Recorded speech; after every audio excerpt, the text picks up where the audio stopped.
आज की नाही माझ्यासोबत एक गंमतच झाली बरं का. हे मॅगीचं प्रॉडक्ट आहे, तुम्ही पाहू शकता. पास्ता मशरूम पेने म्हणून. साधारण ₹35 हे पॅकेट भेटतं. अगदी इन्स्ट्रक्शन सांगितल्याप्रमाणे मी रेसिपी बनवली आहे. त्यामध्ये साधारण 1.5 कप पाणी सांगितलं आहे, परंतु तेवढं लागत नाही, त्यापेक्षा जास्त पाणी लागतं.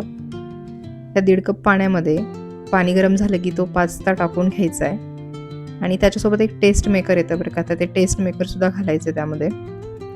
तर पॅकेटवरच्या सगळ्याच इन्स्ट्रक्शन्स अगदी खऱ्या असतात असं अजिबातच नाही आहे. जशी मॅगी 2 मिनिटात शिजत नाही ना, तसं हे देखील 5 मिनिटात अजिबातच शिजत नाही. त्यासाठी साधारण 10 ते 15 मिनिट लागतात. ठीक आहे, सगळं घालून घेतलं. आता मला असं वाटलं होतं की मॅगीचं प्रॉडक्ट आहे म्हणजे चटक-फटक काहीतरी, चमचमीत असं काहीतरी खायला मिळेल.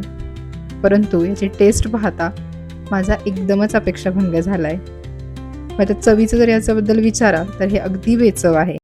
मग काय यात टोमॅटो सॉस, चिली सॉस, थोडंसं मेयोनीज घातलं आणि मग कुठेतरी खाल्ले, तेव्हा टेस्ट छान लागली.